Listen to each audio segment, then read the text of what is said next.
we got talking about this position that had come up. I knew he was on the board of Loving, but he was talking about this position, and the more he talked about it, the more like, well, I could do that.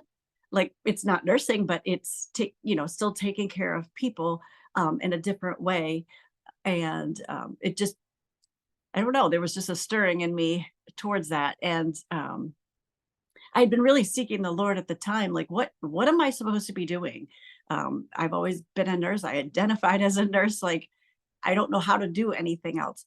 And so I, met with, had an interview, met with you, I think you Dave Miller, and it just was. I just felt so drawn to it. And then but I was like, oh, they'll never want me. I'm a nurse. I don't know how to do this job.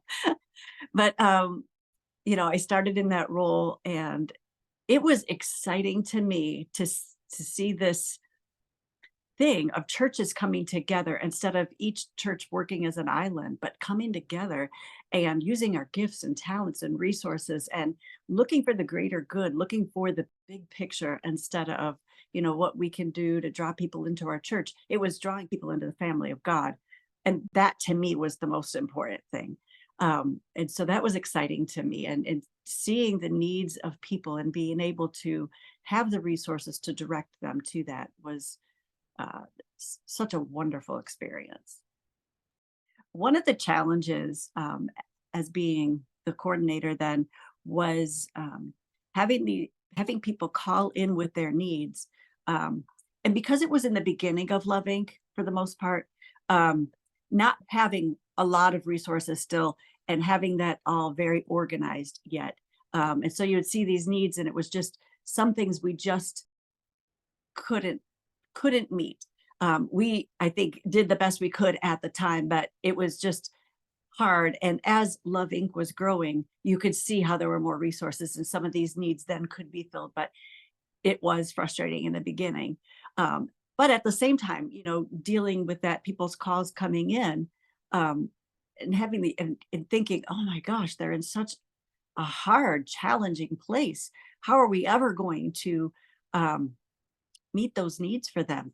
And seeing that come into fruition of just making these baby steps with them to get them into a better place and a little bit more, showing them hope and I don't know, helping them and walking with them in that path.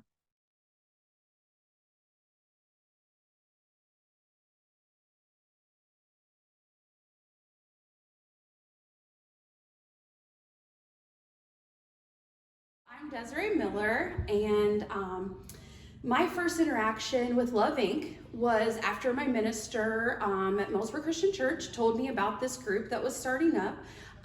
Our mission team wanted to do something with school supplies, and he said I should reach out to Vicki. And so I called Love Inc., talked to Vicki, and we set up a meeting to kind of start brainstorming about the school supply thing. And it was definitely a need within our family. We have 5 children, and for many years, and we still do have 4 children in school. So supplying 4 kids with school supplies was always a big burden to our family. And so it was something that I was passionate about. And I never thought it wasn't possible. Mm-hmm. And I just think that's the God factor in it. Because right away, that first year, I remember Vicki looking at the calendar and said we had 5 weeks. And Vicki is contagious in her faith and just being like, okay, let's do it. And we just hit the ground running, and we pulled off that first one within 5 weeks. It started just locally, mainly with one church springing it, and then several people coming in. We're talking handfuls of people to now, I don't even know the number of churches, but I want to say 20 plus churches are coming in, volunteers from everywhere, including the community. Many community agencies wanting to be a part of this. It's been contagious. During the events, it is so very apparent God's presence and the interactions we have with families every year leave us in tears, moved, and excited to do this very exhausting thing every single year. And we just see God moving in it every year.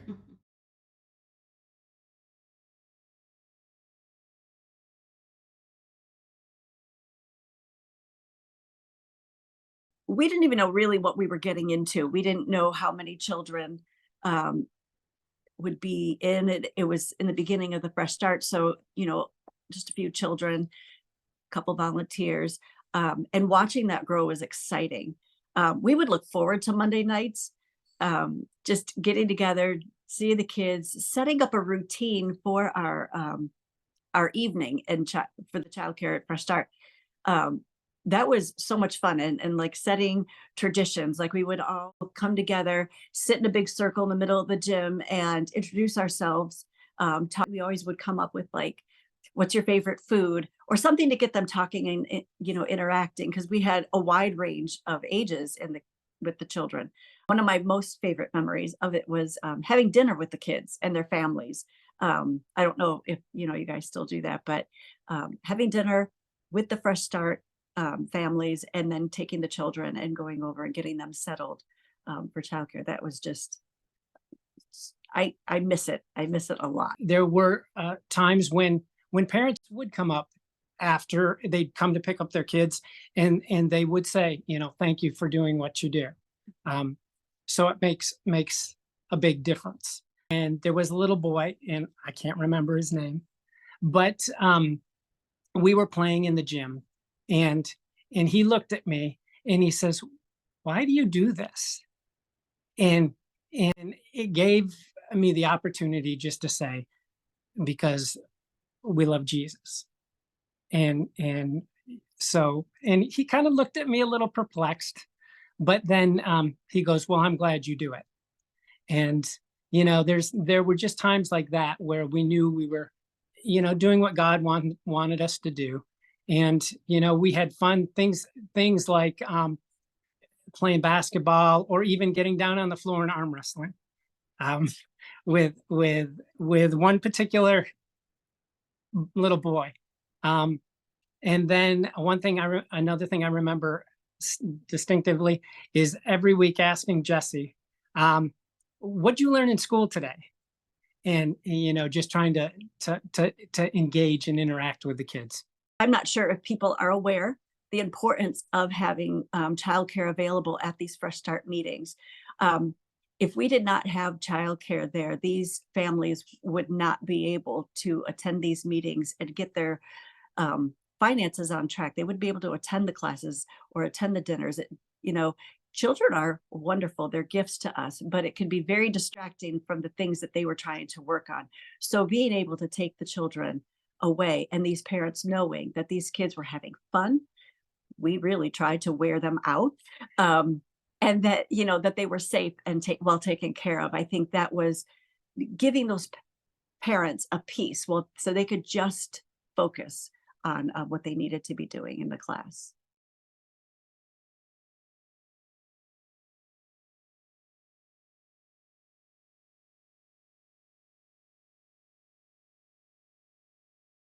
We were low income family, both working and just living paycheck to paycheck.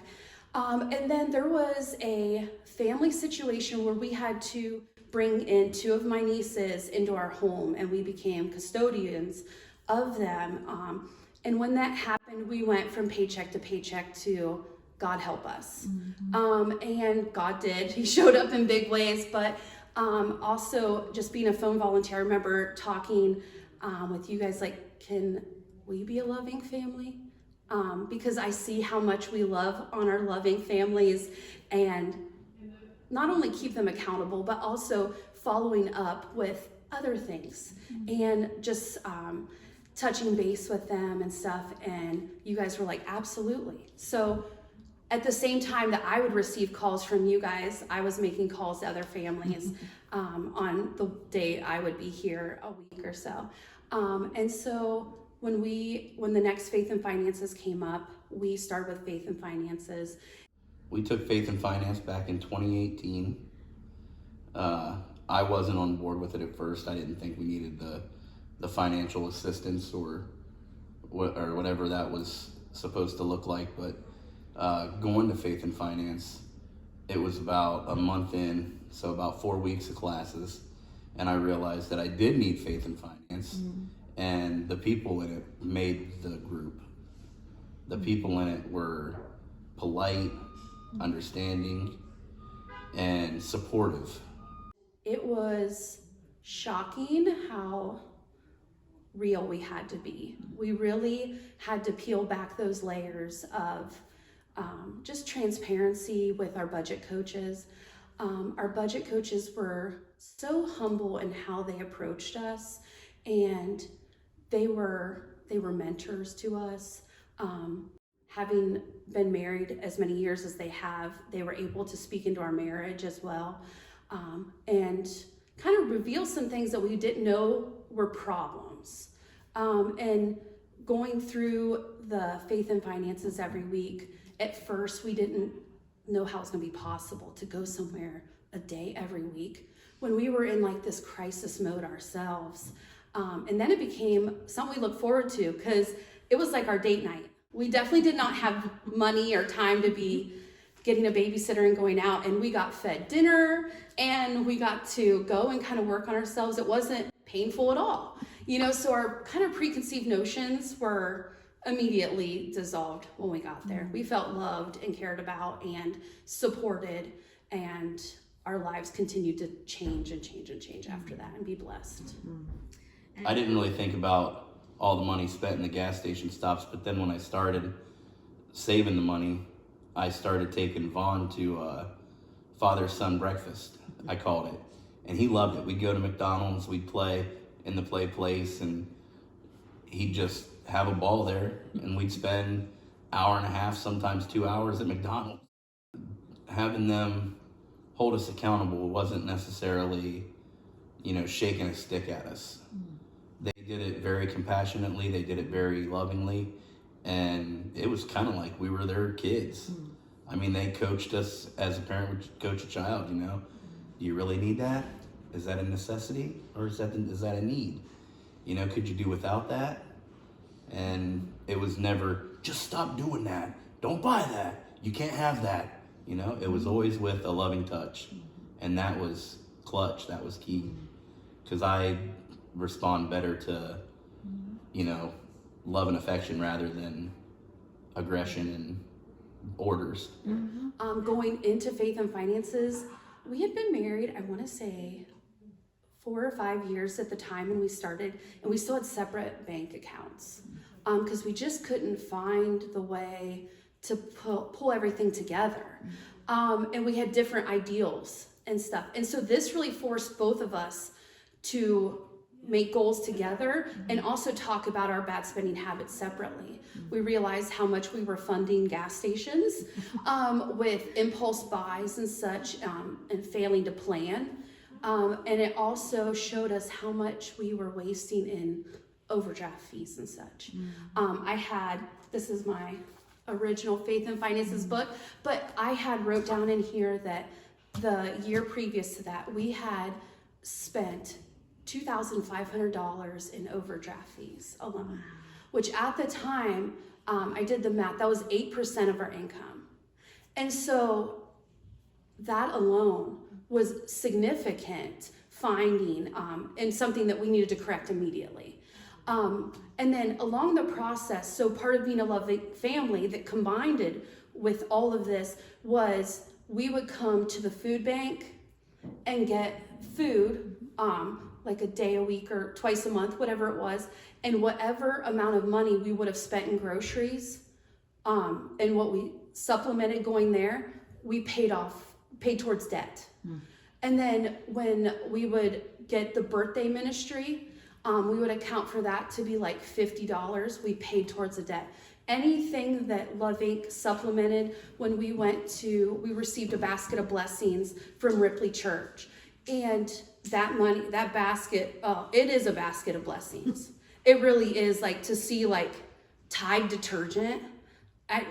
We didn't buy Tide detergent. That was, to see that in Dawn dish soap, like just seeing that, we put $100 towards paying off stuff. And we paid off our debts. They weren't insurmountable in money when you if you told somebody you only have $3,000 or $4,000 in debt, but to someone who's living paycheck to paycheck, it weighed on us heavily. And we got all that paid off, and we started working on our credit. But just even Emma, she's trying to save money to get a car, and I told her that, you know, we didn't have the money to give her for a car because we didn't give the first two that got licensed money for a car. I said they worked for it, they saved it, and they bought their car. I said, you're gonna have to do the same thing. And now she's a month and a half in and over $1,000 saved. Love Inc. also invited us to do the Christmas store, and I remember going out to Light in the Valley, and I forget her name, but she welcomed us so warmly. She's short and blonde hair, she's beautiful. Leah. And Leah, okay. She welcomed us so warmly, and I had several kids to buy for at that time. We had 7 in our care at that time. And she's like, I got you. She's got a baby on her hip, and she's just helping me. And, you know, we really had such a wonderful experience knowing that we were going to be able to give them a Christmas, because we were prioritizing as much of our money as we could to paying off those debts, to put us in a better financial situation. Then I was like, maybe I should go back to school. I have an unfinished degree out there, and I decided to go back to school, and I will be finishing my RN degree in 2 months. In December 11th, I'll be graduating, and I have no doubt that none of that would have been possible if I was still living in crisis mode. We would not have been able to allow me that time to go to school, or my mental capacity wouldn't have been able to do that. So Honestly, faith and finance is the reason that we have what we have today. It helped us so much with responsibility, knowing what we can buy and what we shouldn't buy, when we should buy it and when we shouldn't buy it. The people in it really made it the greatest. That's the best part of it, the people.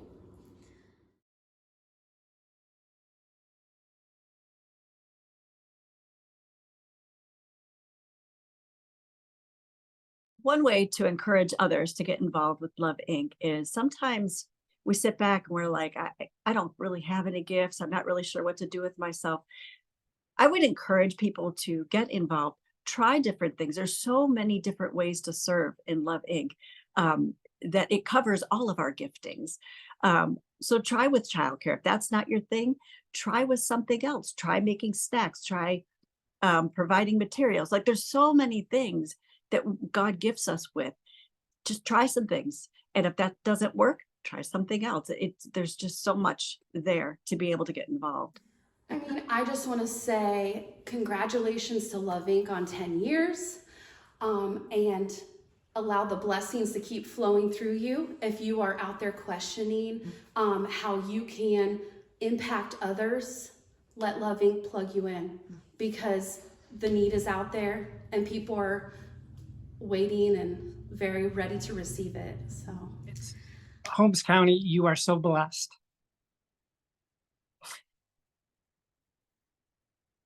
To have a ministry like this, and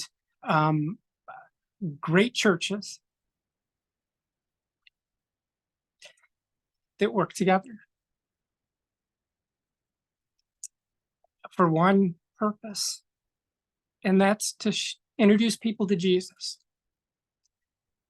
So I would encourage you to be part of it.